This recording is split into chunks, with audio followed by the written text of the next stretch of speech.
going. Okay, so this is the problem I started the other time, but we're just going to restart, okay? So you can just make a new page. It probably has different numbers now anyways. We have a reaction here. This is the fermentation reaction. You have sugar here going to alcohol, which is the alcohol you drink.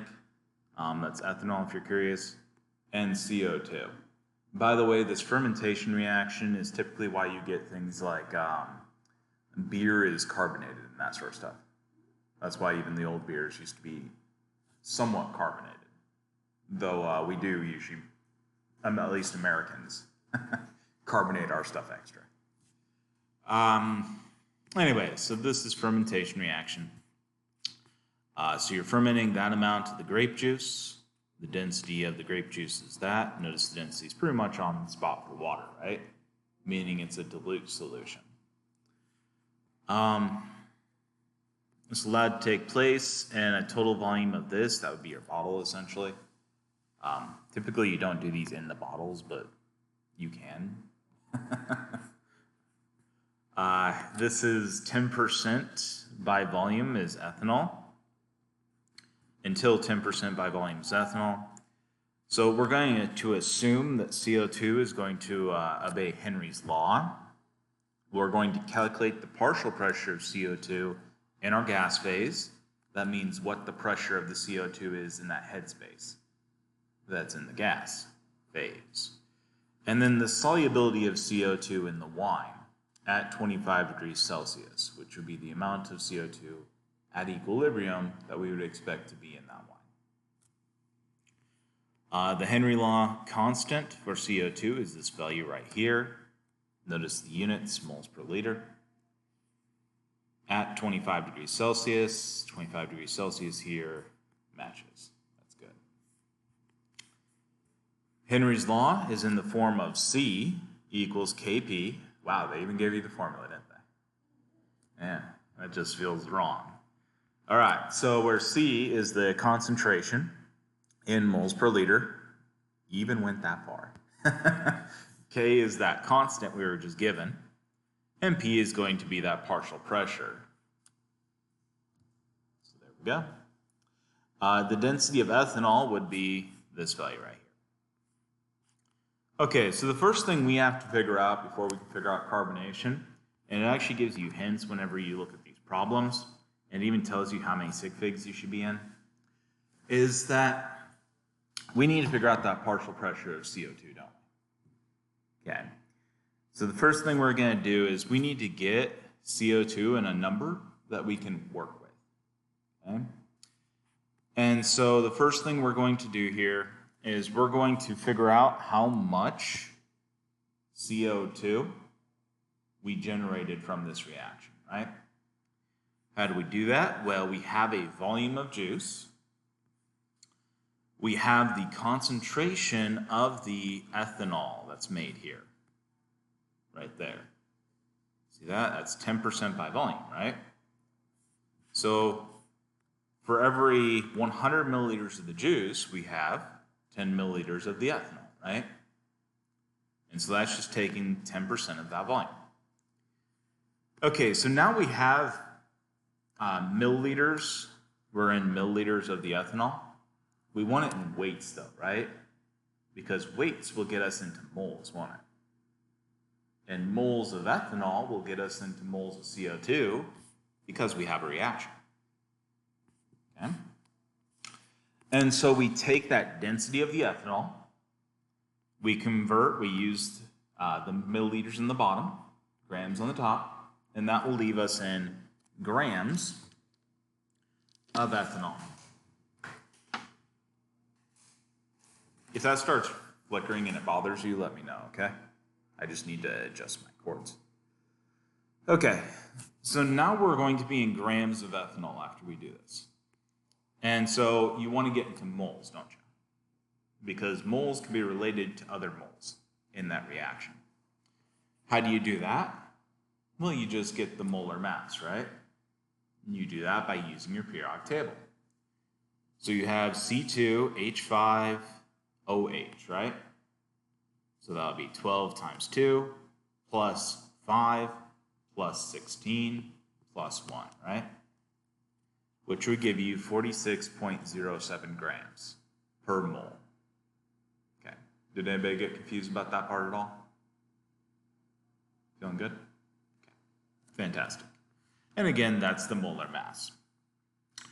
Okay, so once we're in moles, which is what we are here, so we now know the number of moles of ethanol. The next thing we need to do is go to CO2, right? We're not really interested in ethanol, we're interested in CO2. This isn't a party. It's chemistry. All right. So we look up here at our reaction. For every 2 moles of ethanol we make how many moles of CO2? 2. Fantastic. Yeah, so it's a 2 to 2. So we have a 2 to 2 ratio. And that would give us moles of CO2 then. Fantastic. Yep, and you just go through this times this, divide by that, times this, divide by this, and then you don't have to do anything because 2 cancels 2. All right. And that's 1.2 moles of CO2. Okay, so there's 2 places this CO2 can be, right? There's the gas phase, and then there's the liquid phase, right? So it can be dissolved in the liquid, which means aqueous, right? AQ. It could also be in the gas phase, which means G, gas, right? And so our moles of CO2 total is 1.2. We just calculate that. That's how much got made. And that's going to be split between these 2 states, those 2 options. And so that 1.2 moles of CO2 will equal the moles in the gas plus the moles in the aqueous, right? Because those are our 2 options. Fantastic. So let's look at our ideal gas law. You remember the ideal gas law at all? Okay. There's 2 ways you can do this ideal gas law. You can memorize it, which isn't necessarily hard. It's PV equals nRT, right? It almost rhymes, doesn't it? The other way you can do this is if you know the ideal gas law constant, which is the gas law constant is provided to you every time, right? It's on that sheet I give you. The units of that number tell you what you need to do. Literally, all you need to do to use the ideal gas law is cancel the units in this number right here. See that?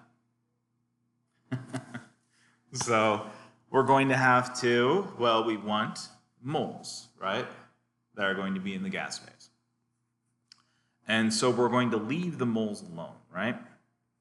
Or otherwise we're going to put N into this. That's the variable, right? That we're not going to be able to solve for.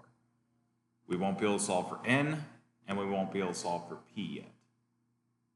Do you see that just taking the volume over? Okay. Because we don't know the partial pressure for CO2, and we don't know the number of moles in the gas phase, right? Okay, so we plug these numbers in. R is the gas law constant. T is our temperature, 25 degrees Celsius, but we need it in Kelvin, right? So 298, dyslexia, I guess, Kelvin. Our volume is going to be the volume of the bottle.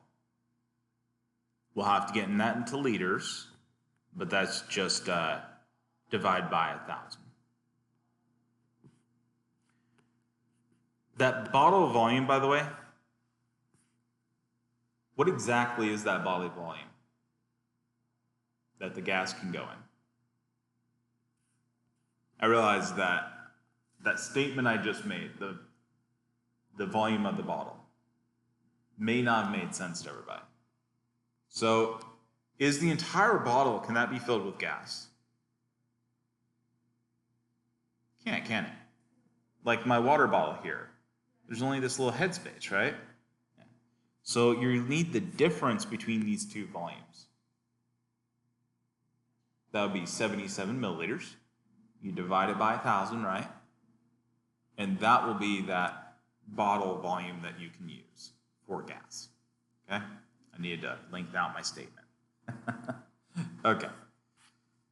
And that's why that's 0.077. Does that make sense?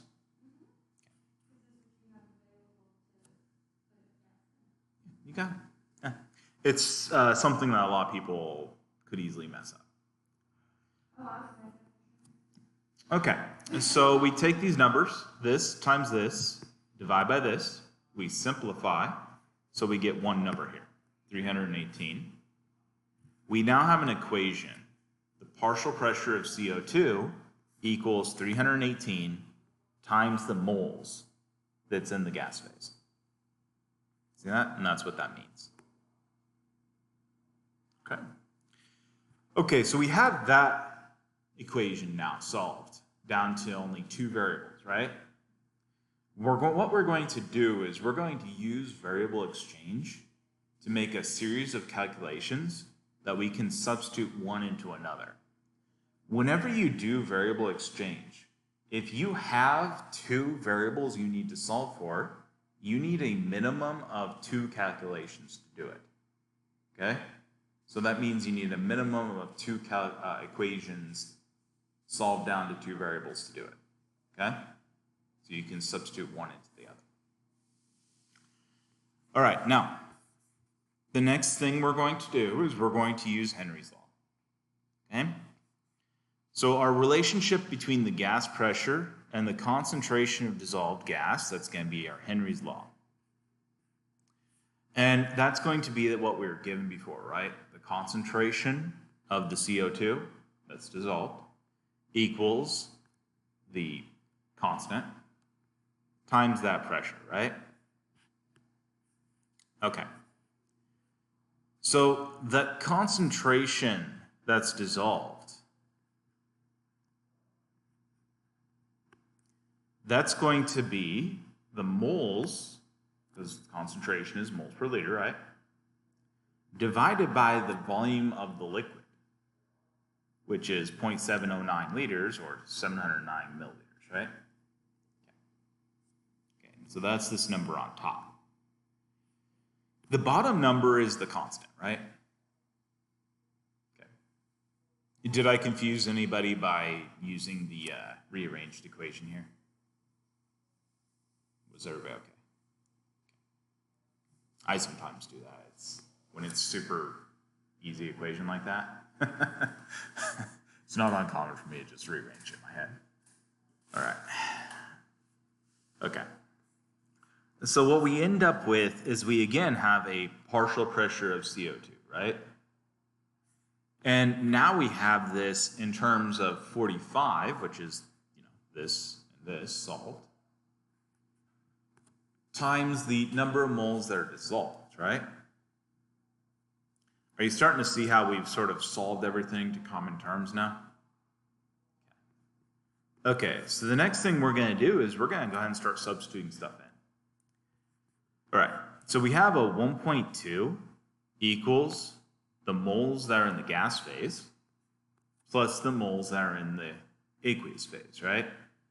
And that was that previous accounting for our moles. We go ahead and substitute these in now. And so we know the pressures here. Well, those have to be equal, don't they?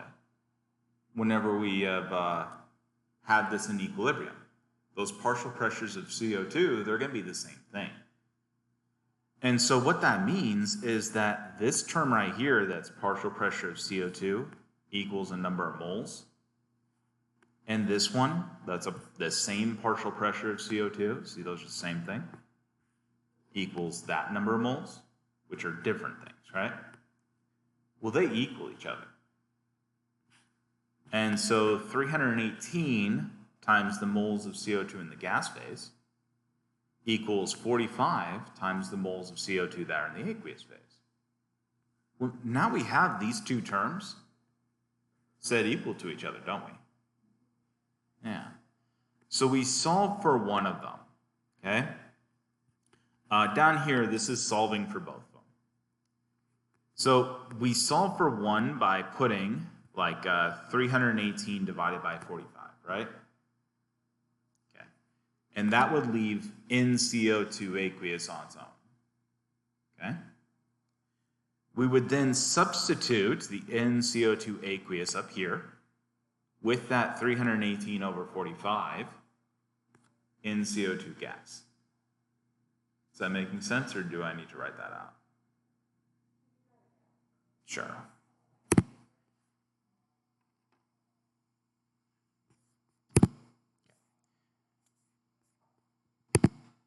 Okay, so we have 318 CO2. 318 one, was that aqueous or was that gas? Gas? Okay, thanks. And then this was what, 40 something? 45. Okay, thank you. And that's thank you. AQ. Okay. So we solve this first. Divide 45, oops, from both sides. We would tab 318 over 45. You can solve that using your calculator if you want to make it easier to write, but I don't bother. I mean, you don't need to. You can just do it later when you actually do the math, right? Okay, and we had 1.2, I believe, right? Okay. Equals NCO2 gas plus NCO2 aqueous. I really need to reposition this stuff. It's very, very difficult to write with nothing to support my hand. All right. Okay, so what we're going to do is we have the aqueous now over here, right? Well, that is that. So we're going to substitute that in.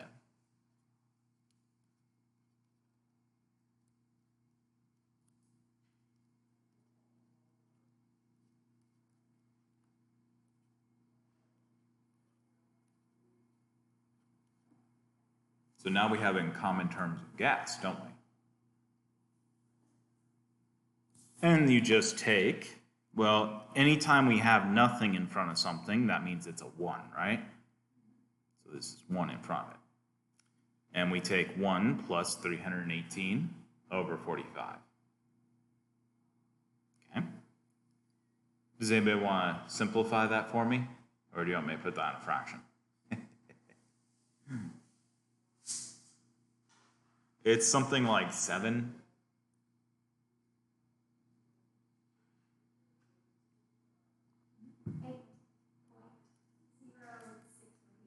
This is 8.06? Well, it would be 8.07.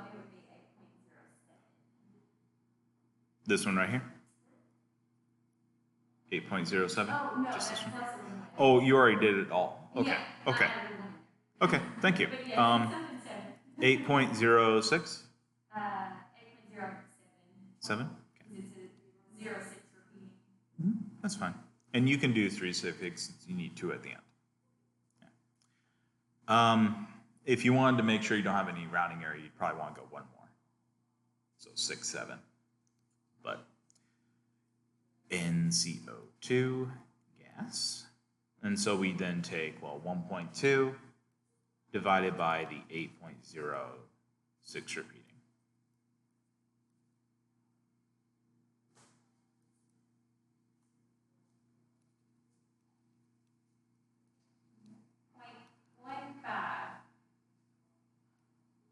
One five. Could you give me 3 suffix, please? Yes, I can. That would be 0.149. Ah, okay. 0.149. So you'd want to do the math with at least 3 suffix, and you can do this is the answer for number of moles, because you only need 2. So now we have that moles, right? And so what we're going to do then is we can just substitute it in here. So 1.2 equals moles of the gas plus moles of CO2 aqueous.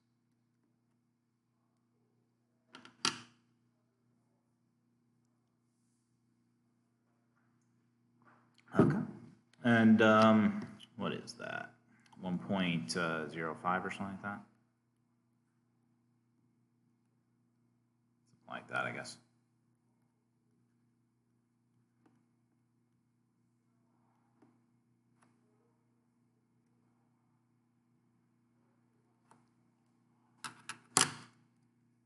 Okay. Did everybody see what I did? I just subtracted, right? Okay. Did anybody have any questions about that, or no? Everybody got it?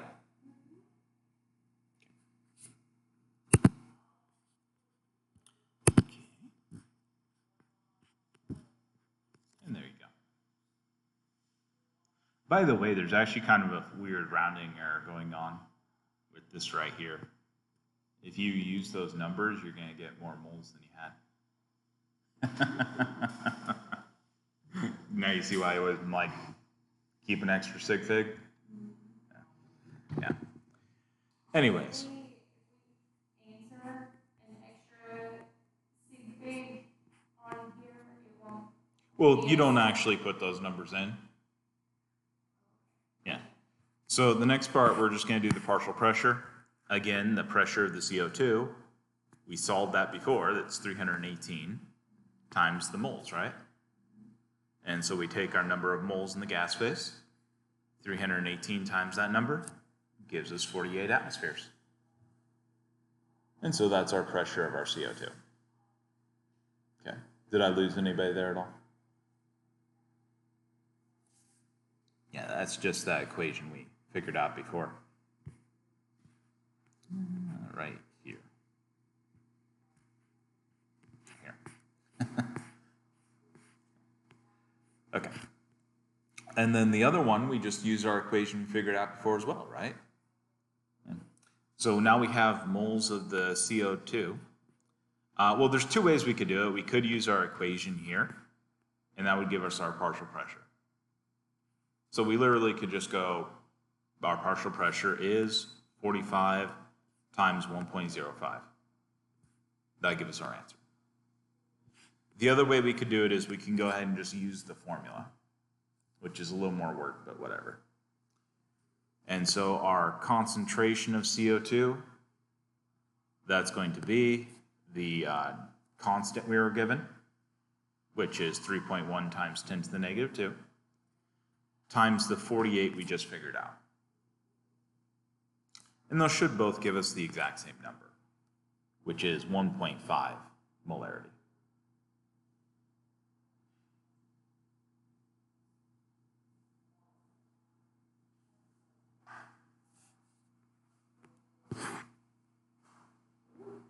Okay. Did you understand you could take the moles and divide it by this 0.709, and that would also give you the concentration? That's what I was saying before. Okay. I didn't really point at the right place, though. Yeah.